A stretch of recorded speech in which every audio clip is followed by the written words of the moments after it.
It's Jimclassic, and I am doing a really quick segment because I just came back from watching the Power Rangers movie. And I have to say, I liked it about 100 times more than I was expecting it to. It's actually a pretty fun movie. I was kind of walking in expecting, well, kind of crap, really. I mean, it had that, like, Michael Bay, movie Transformers look to it, and I really wasn't digging on a lot of the designs, but I figured, I just had this itch, I saw some of the trailers, and I had mixed feelings. I'm like, alright, screw it, I'll just walk in, and I'll check it out, and I liked it. I really was not expecting to like it, and I did. It was good. 3/4 of the movie was just world building, character development, which is not something you see in a Michael Bay Transformers movie, but it was character development, and you got to know the characters. I mean, it paced itself, maybe a little bit longer than it should have. But it paced itself. You got to learn these characters pretty darn well. I mean, this is not the original Power Rangers series where recruit a team of teenagers with attitudes, and then the teenagers with attitudes are just like the nicest, fucking sweetest people on the planet, and they're like, ah. That's my idea. I don't know what that was, but these characters were really teenagers with attitudes. I mean, some of these characters had some, fucked up backstories, and this was more grittier and adult oriented. This movie, even some of the characters, every once in a while you would hear the word bullshit or kick your ass or hell, or the family friendly curse words. Okay, you heard a lot of those. No F-bombs or anything like that. I think I heard the word douchebag. I guess that's considered a family friendly curse word now, but. I mean, you did hear a lot of those things from time to time. Zordon was actually kind of cool to watch. He had a whole new thing about him where he was dead and his mind was downloaded into the computer, and Alpha 5 was actually pretty cool. It was pretty fun. He was fun to watch, and Alpha 5, in the original TV show, was pretty annoying.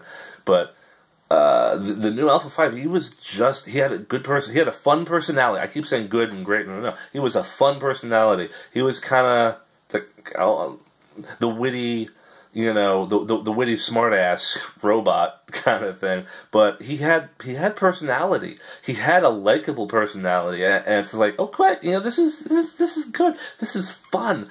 When are we going to see Power Rangers? Because, they get the kids, the teenagers, they get the power coins fairly early on in the movie, but you don't actually see the Power Rangers until like the last 20 minutes of the movie. And then the whole Power Rangers thing is just condensed into that last 15 minutes.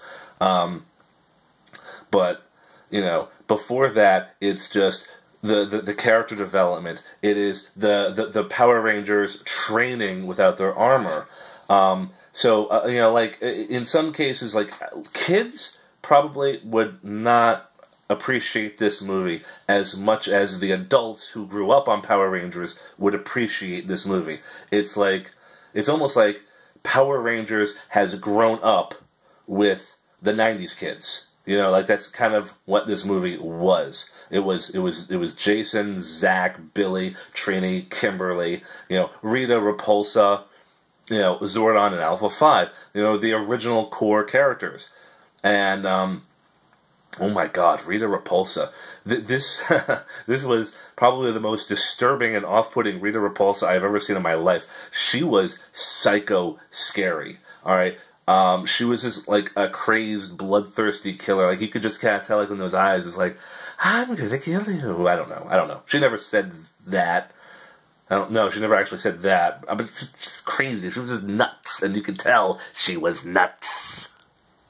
Anyway, but yeah, I mean, this is a really cool interpretation of Rita Repulsa. Not a major spoiler because you saw, there are photographs already online before the movie even came out. In this version, Rita Repulsa was the original Green Ranger who betrayed the other Rangers in Zordon. And it's kind of cool because you see Zordon in the very, very, very beginning of the movie, and he is apparently the original Red Ranger, which is kind of cool. But just, oh, wow. Really cool. I loved it. Goldar, off-putting. Goldar was a bit of a disappointment. Goldar was not the flying monkey that he was in the TV show, even though I did like the original Goldar, and as a second in command, as a general, whatever it was Goldar really played, because he was kind of like he kind of led the troops. He was like the field commander for Rita and Lord Zed. This version of Goldar is definitely different. I'm not sure I really liked it. He was, I'm hoping that if and when they make a sequel, which I'm pretty sure there will be a sequel to this movie, Goldar will hopefully come back and be more of a character instead of the monster of the movie. Because that's what he was. He was just the monster. Make my monster grow. And yes, that line is in the movie. But Goldar was just kind of weird.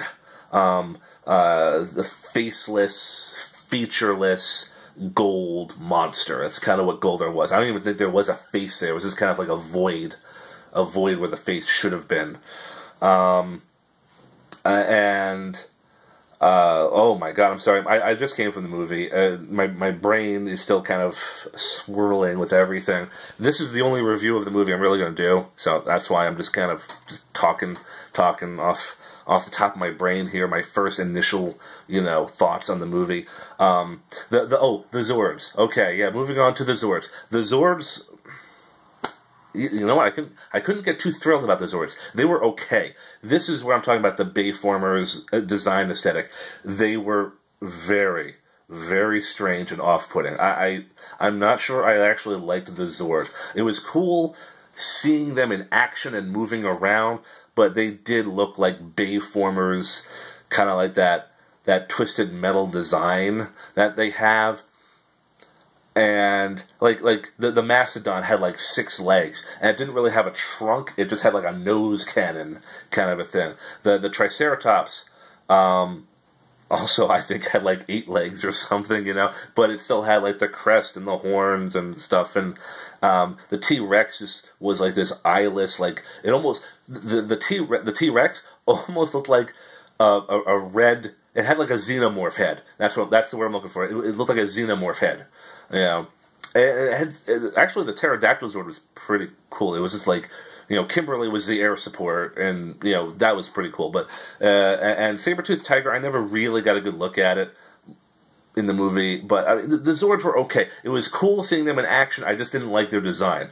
Megazord, I felt the same way. I liked seeing it in action. I liked it when it was fighting Goldar. I just wasn't too keen on the design. I did kind of like, in the chest area of the Megazord, I did kind of like there's like a galactic swirl going on. I guess supposed to represent the morphing grid maybe, but it was kind of like just there in the chest. And that was pretty cool. I like that. I'm sorry. Whoa! I'm sorry. I'm moving my phone around a lot. I apologize. But, yeah, I mean, I did like this movie, and I didn't think it was going to be as good as it was. This movie is going to get a sequel. I'm almost confident of that. It was fun. The after credits scene. It was okay. It was just I felt like it hit me over the head with a mallet, and it could have been a little bit more subtle. But I don't know. The after credits scene, I felt underwhelmed. But it was just like they I think they tried to make a bigger deal out of it than they did. I don't know. I'm not sure if I'm not sure if I'm saying it right. I'm just like, it just was like, oh, that's the after credits scene. Oh, like it was kind of a given. I think a lot of us Power Rangers fans would have suspected this to be for the sequel, but I felt like I was hit over the head with it. It was too obvious, and it wasn't subtle. And I but whatever. Yeah. Power Rangers. surprisingly good. I have the same feeling about this movie that I did, what was it, 2007 or 2008, when the first Iron Man movie came out. It wasn't perfect, but I felt like it was the beginning of something cool. And that really excites me. I want to see more of these new Power Rangers movies, and I hope we do. I think that's it. I'm Jimclassic, and you have been watching Geekin' It.